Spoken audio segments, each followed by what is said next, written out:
Bismillahirrahmanirrahim. Assalamualaikum warahmatullahi wabarakatuh. Bagi teman-teman calon P3K atau pegawai pemerintah dengan perjanjian kerja tahun 2024 pada formasi jabatan operator layanan operasional, mari belajar seleksi kompetensi teknis bersama saya. Ini biodata saya. Saya sampai dari 2009 sampai saat ini bekerja di salah satu instansi pemerintah Kementerian Agama, fokus di bagian kepegawaian atau SDM aparatur. Materi pokok pembahasan ini mulai kita bahas dari syarat pendaftaran, mekanisme seleksinya, tugas fungsi dan kualifikasi kompetensi operator layanan operasional, dan teknik soal-soal seleksi kompetensinya. Baik, di syarat pendaftaran mungkin teman-teman sudah mengetahui tentang syarat yang menjadi prioritas pengadaan P3K tahun 2024, yaitu pertama, pelamar prioritas guru D4 ya. Jadi ada ex-tenaga honorer juga THK 2, lalu yang ketiga ada tenaga non ASN yang terdata di database BKN, lalu tenaga non-ASN yang aktif bekerja di instansi pemerintah, termasuk lulusan PPG untuk formasi guru di instansi daerah. Nah, syarat pengalaman kerja P3K itu minimal 2 tahun di jenjang terampil untuk fungsional. Untuk 2 tahun juga di jabatan pelaksana juga bisa. Nah, minimal 3 tahun di jenjang alih muda, dikecualikan bagi JF, dosen, pengawas sekolah, dan kesehatan. Syarat melamar formasi jabatan yaitu hanya satu jenis mendaftar satu formasi. Nah, syarat berkasnya mungkin teman-teman sudah diupload ya ke aplikasi BKN ya. Pas fotonya, swafoto selfie, KK, KTP, ijazah, transkrip, surat penugasan, surat lamaran, surat keterangan kerja, dan lain-lain. Lalu mekanismenya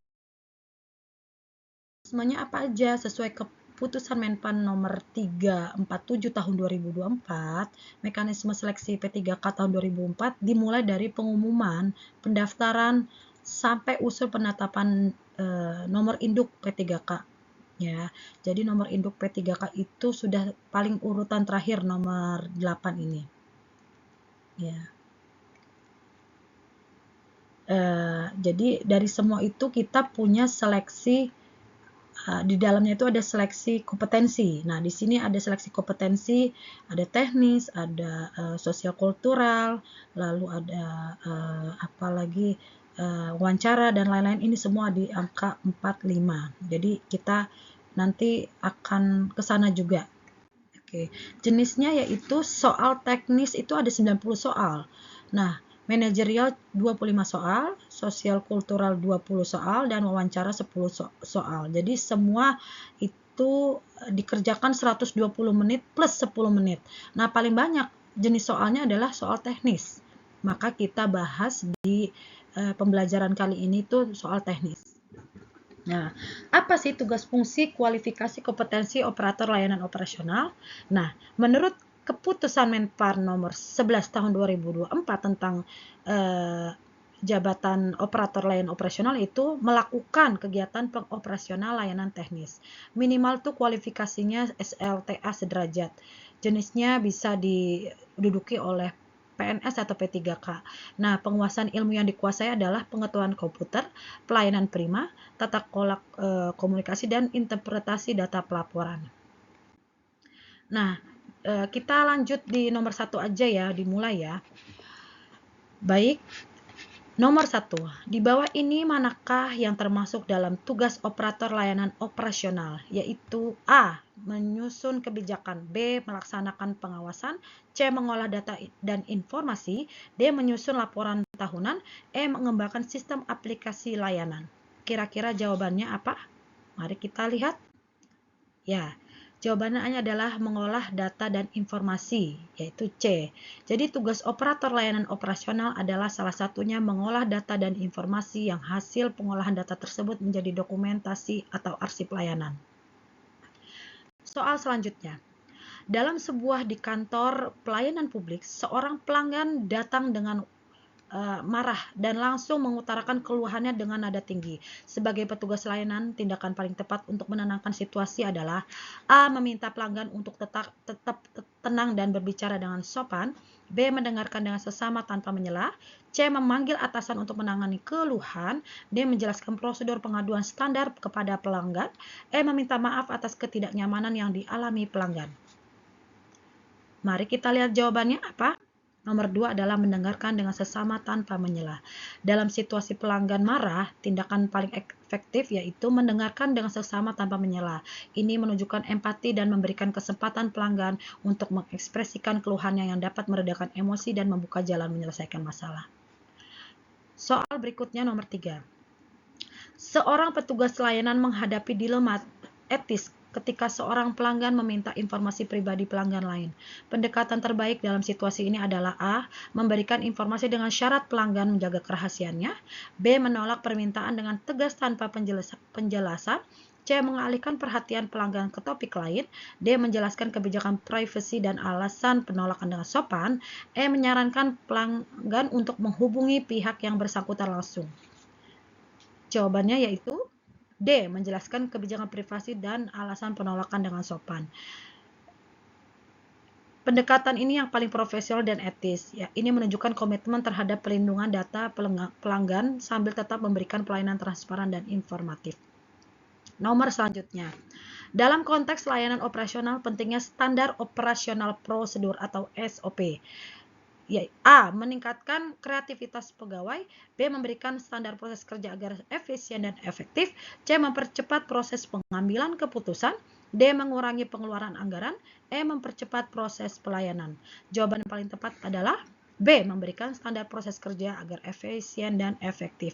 Dengan adanya SOP, para pengguna layanan dapat mengikuti alur prosedur layanan yang telah ditetapkan agar sesuai dengan ketentuan sehingga layanan menjadi terarah dan tercapai secara efisien dan efektif. Soal selanjutnya, nomor 5. Keterampilan komunikasi yang baik bagi operator layanan operasional sangat penting karena A. Dapat mengurangi waktu kerja, B. Membantu dalam memahami kebutuhan masyarakat, C. Mengurangi jumlah pegawai, D. Mengurangi pengeluaran anggaran, E. Meningkatkan anggaran. Kita lihat jawabannya. Jawaban yang paling tepat adalah B. Membantu dalam memahami kebutuhan masyarakat.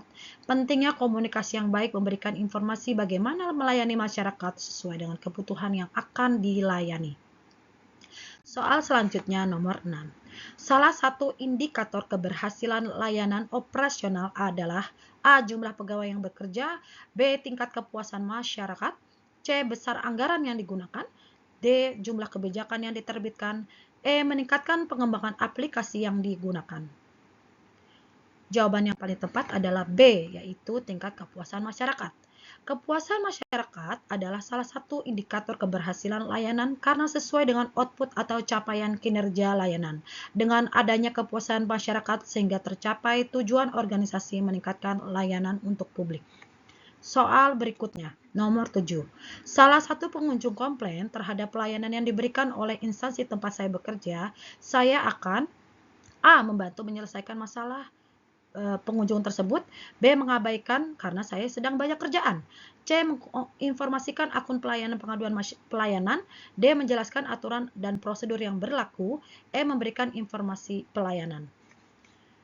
Mari kita lihat jawabannya. Jawaban paling tepat adalah B. Membantu menyelesaikan permasalahan pengunjung tersebut. Pengunjung yang komplain terhadap layanan dapat diselesaikan segera agar dapat dilayani sesuai dengan prosedur yang berlaku. Soal selanjutnya nomor 8. Saya merupakan karyawan yang bekerja pada suatu satuan kerja pelayanan masyarakat. Saya sadar bahwa tiap individu memiliki kemampuan berbeda dalam memahami regulasi dan kebijakan pelayanan. Topik perusahaan yang saya tetapkan sehingga seringkali terjadi kesalahpahaman. Selain itu, ditambah hal teknis seringkali dikeluhkan masyarakat karena mengganggu proses pelayanan perusahaan saya. Oleh karena itu, untuk lebih meningkatkan pelayanan, maka yang saya lakukan adalah A. Perlu dibuatkan sebuah call center siap 24 jam untuk menerima semua pengaduan. B. Email koresponden dibutuhkan agar operator bisa melayani seluruh email pertanyaan yang masuk dari masyarakat seputar layanan. C. Menempatkan kotak saran di loket pelayanan. D. Membangun sistem FAQ di web perusahaan untuk menjawab pertanyaan yang sering ditanyakan. E. Membuat SOP Mana jawaban yang paling tepat? Nah, ternyata jawaban yang paling tepat adalah D, membangun sistem FAQ di web perusahaan untuk menjawab pertanyaan yang sering ditanyakan terkait regulasi dan kebijakan pelayanan. Sistem FAQ ini, answer and question ini dibangun untuk dapat menjawab setiap pertanyaan para pengguna layanan sehingga memudahkan pada proses pelayanan yang akan dicapai. Baik, soal berikutnya, nomor 9. Saya ditugaskan menggantikan rekan yang sedang sakit di ruangan administrasi. Ada beberapa pelanggan melakukan komplain dan meminta ganti rugi. Sedangkan atasan saya juga tidak sedang berada di tempat, maka yang saya lakukan adalah A. Mengambil keputusan dengan menunggu petunjuk atasan. B. Tidak berani mengambil keputusan tanpa petunjuk atasan saya. C. Ragu-ragu dalam mengambil keputusan tanpa petunjuk atasan saya. D. Menunda-nunda pengambilan keputusan tanpa petunjuk atasan saya. E. Mengambil keputusan tanpa petunjuk atasan karena keadaan mendesak. Jawaban yang paling tepat adalah D. Mengambil keputusan dengan menunggu petunjuk atasan. Sebagai ASN yang memegang etika, perlu koordinasi dengan atasan langsung terkait keputusan bagaimana pemberian manajemen kompensasi atau pemberian ganti rugi kepada pengguna layanan terlebih dahulu, dan ini bagian dari profesionalisme kinerja. Lanjut di soal berikutnya nomor 10. Anda bekerja di kantor kecamatan dan bertugas untuk melayani pembuatan surat-surat. Suatu hari ada seorang pengguna layanan yang datang dan ingin mengubah kartu keluarga karena terdapat kesalahan. Namun berkas yang dibutuhkan tidaklah lengkap. Hal yang Anda lakukan adalah A. Menolak permintaannya kecuali dia sudah melengkapi kelengkapannya. B. Meminta maaf dan memberitahunya untuk melengkapi kelengkapannya. C. Memberinya pelayanan sesuai dengan perlengkapan yang dibawanya. D. Tidak melayani karena dia tidak melengkapi perlengkapannya. E. Menemui atasan terlebih dahulu untuk ditindaklanjuti. Nomor 10. Jawabannya adalah B. Meminta maaf dan memberitahunya untuk melengkapi kelengkapannya. Sebaiknya diberikan penjelasan untuk melengkapi dan disertai meminta maaf terlebih dahulu. Syarat kelengkapan dokumen adalah salah satu prosedur yang harus dipenuhi oleh semua pengguna layanan. Nomor selanjutnya, nomor 11. Seorang operator layanan operasional menemukan bahwa ada banyak keluhan tentang kesalahan penagihan. Langkah yang tepat untuk menangani masalah ini adalah A. Mengabaikan keluhan dan meneruskan penagihan. B. Meninjau dan memverifikasi sistem penagihan untuk menemukan kesalahan. C. Menyuruh pelanggan untuk memeriksa laporan bank mereka sendiri. D. Menurunkan tarif layanan secara acak. E. Mengirimkan permintaan maaf tanpa memperbaiki masalah. Jawaban yang paling tepat adalah B. Meninjau dan memverifikasi sistem penagihan untuk menemukan kesalahan. Dengan adanya peninjauan dan verifikasi sistem penagihan akan menemukan tingkat kesalahan sehingga bisa dicarikan solusi. Nomor 12. Salah satu kompetensi penting bagi seorang operasional adalah kemampuan komunikasi. Mengapa hal ini penting? Untuk mempercepat penyelesaian pekerjaan pribadi, untuk menjaga hubungan baik dengan pihak luar tanpa fokus pada pekerjaan, untuk memastikan setiap pihak dalam operasional memahami tugas tanggung jawab mereka. D. Untuk menghindari berkomunikasi dengan pihak lain agar tidak terjadi konflik. E. Untuk mempercepat pelayanan agar lancar. Jawaban yang paling tepat adalah untuk memastikan setiap pihak dalam operasional memahami tugas dan tanggung jawab mereka. Baik, soal berikutnya nomor 13. Jika anggaran operasional tersedia terbatas, apa yang dilakukan operator layanan operasional? A. Mengurangi standar layanan publik. B. Mengoptimalkan penggunaan anggaran. C. Mengabaikan keterbatasan anggaran. D. Menunda semua kegiatan operasional. E. Mengurangi produktivitas pekerjaan. Jawaban yang paling tepat yaitu B. Mengoptimalkan penggunaan anggaran agar tetap memenuhi kebutuhan operasional. Dengan anggaran yang optimal meskipun terbatas, seorang operator layanan operasional harus tetap profesional sesuai dengan ketentuan yang berlaku. Nomor 14. Dalam menghadapi keluhan dari masyarakat terkait layanan publik, apa yang harus dilakukan operator layanan operasional? A. Mengabaikan keluhan jika tidak terlalu serius. B. Mendengarkan keluhan, mencari solusi dan memberikan umpan balik yang jelas. C. Menyerahkan keluhan tersebut kepada bagian lain tanpa menindaklanjuti. D. Meminta masyarakat untuk tidak menyampaikan keluhan secara langsung. E. Tidak menerima keluhan masyarakat. Jawaban yang paling tepat adalah B. Mendengarkan keluhan, mencari solusi dan memberikan umpan balik yang jelas. Dalam menghadapi keluhan dari masyarakat terkait layanan publik, operator layanan operasional sebaiknya mendengarkan keluhan, mencari solusi dan memberikan umpan balik sehingga mendapatkan kepuasan pelayanan dari masyarakat. Baik. Soal selanjutnya nomor 15. Seorang operator layanan operasional seringkali terlibat dalam penyusunan laporan kinerja. Mengapa laporan ini penting? A. Untuk memeriksa apakah ada kesalahan yang dapat ditutupi. B. Untuk mengevaluasi hasil pekerjaan dan merumuskan perbaikan operasional. C. Untuk menunjukkan bahwa semua pekerjaan sudah selesai tanpa memeriksa kualitas. D. Untuk menambah volume pekerjaan pegawai di masa mendatang. E. Untuk meningkatkan kuantitas pekerjaan.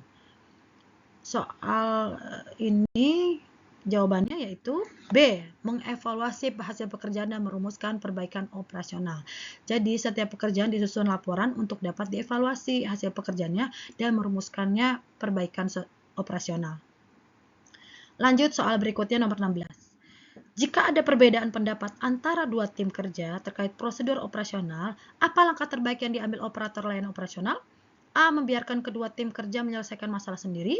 B. Mengambil inisiatif untuk memfasilitasi diskusi dan mencari solusi bersama. C. Mengambil keputusan sepihak tanpa melibatkan tim kerja terkait. D. Mengabaikan konflik dan tetap melaksanakan prosedur yang ada. E. Memilih salah satu pendapat yang terkait prosedur operasional. Jawaban yang paling tepat yaitu B. Mengambil inisiatif untuk memfasilitasi diskusi dan mencari solusi bersama.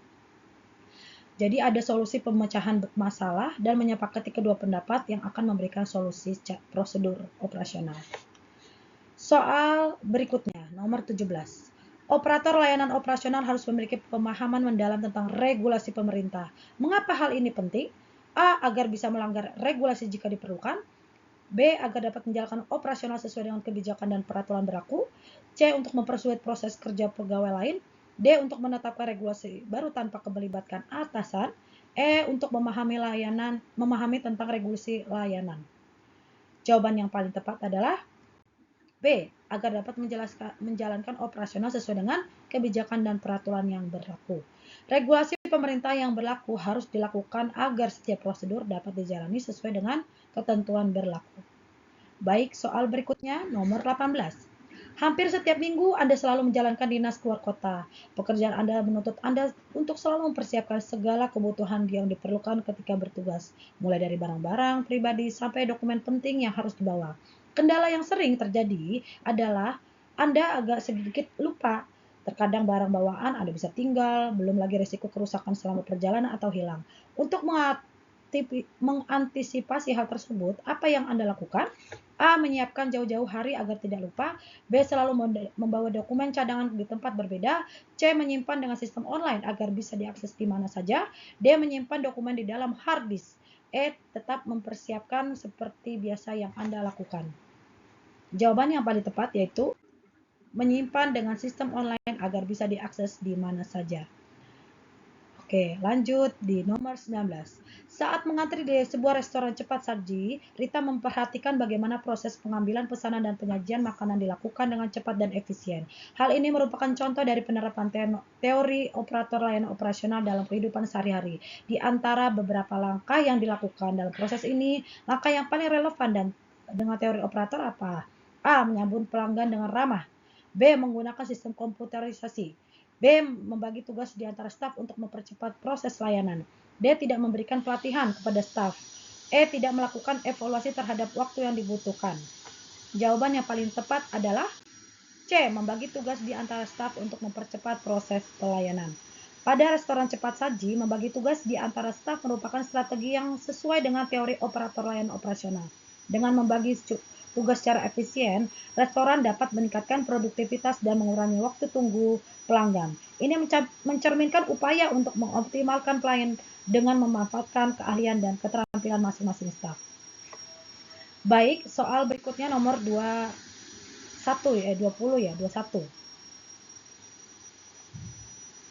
Seorang operator layanan operasional di Kemendikbud memiliki tugas pokok untuk membantu proses penerimaan siswa, penyaluran dana BOS, dan penyelenggaraan ujian. Tugas ini mencerminkan peran operator layanan operasional dalam A. Mengoptimalkan penggunaan layanan teknologi informasi.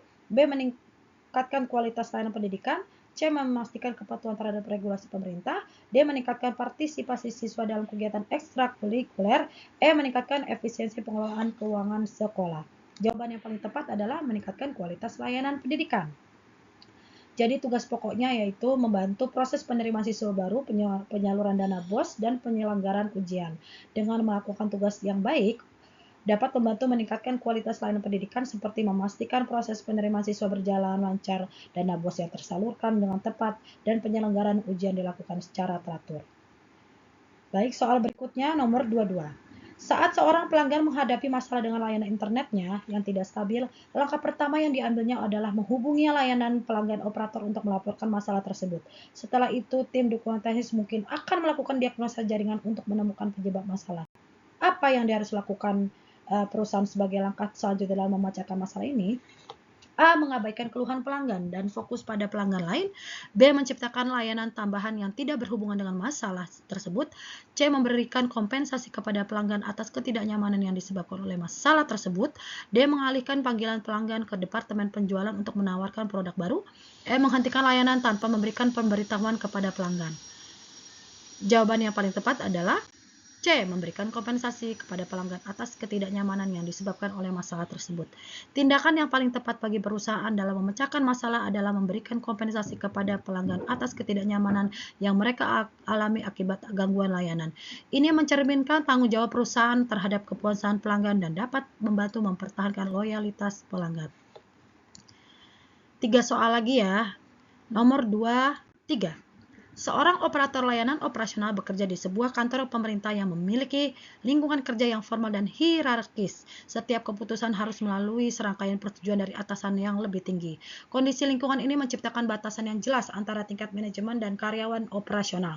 Hal ini mencerminkan pentingnya di lingkungan kerja yang A. Fleksibel, B. Hierarkis, C. Kolaboratif, D. Inovatif, dan E. Dinamis. Jawaban yang paling tepat adalah hierarkis. Jadi ada formal dan hierarkis, dengan setiap keputusan yang harus melalui serangkaian persetujuan dari atasan yang lebih tinggi. Lingkungan semacam ini menunjukkan adanya struktur hierarkis yang jelas. Nomor 24. Ketika sebuah perusahaan logistik menghadapi masalah dan dalam mengirim paket yang tertunda, tim manajemen segera melakukan evaluasi menyeluruh terhadap rantai pasokan mereka. Mereka menemukan bahwa ada keterlambatan dalam proses pengambilan paket di pusat distribusi. Apa tindakan yang paling tepat perusahaan untuk memperbaiki masalah ini? A. Menyimpang dari proses pengambilan paket yang ditetapkan.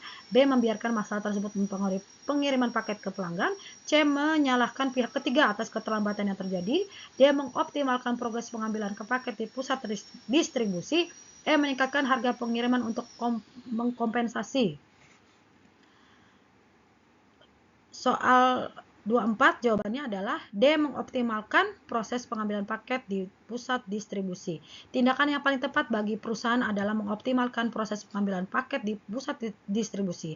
Dengan melakukan ini, perusahaan dapat memastikan bahwa pengiriman paket berlangsung tepat waktu dan meminimalkan keterlambatan yang disebabkan oleh masalah proses. Soal terakhir, nomor 25. Di sebuah bank, manajer operasional mengidentifikasi bahwa operator layanan pelanggan sering mengalami kesulitan dan menggunakan bahan kerja yang diberikan. Apa yang mungkin menjadi solusi terbaik dalam mengatasi masalah ini? A. Mengurangi jumlah bahan kerja yang harus dikuasai oleh operator. B. Memberikan penghargaan kepada operator yang menggunakan bahan kerja dengan baik. C. Memperkenalkan lebih banyak perangkat kerja otomatis. D. Memperkenalkan lebih banyak aturan dalam penggunaan bahan kerja. E. Mengganti operator yang mengalami kesulitan. Jawaban yang paling tepat adalah A. Mengurangi jumlah bahan kerja yang harus dikuasai oleh operator. Solusi terbaik untuk mengatasi kesulitan operator dalam menggunakan bahan kerja adalah dengan mengurangi jumlah bahan kerja yang harus dikuasai, dengan memperhatikan bahan kerja yang benar-benar penting dan menghilangkan yang tidak perlu. Operator dapat fokus pada hal lebih vital dan dapat meningkatkan kinerja mereka. Baik, terima kasih atas kebersamaannya pembelajaran ini. Kurang lebihnya saya mohon maaf. Semoga pembelajaran kali ini bermanfaat bagi persiapan teman-teman menjalankan persiapan seleksi kompetensi teknis calon pegawai pemerintah dengan perjanjian kerja tahun 2024.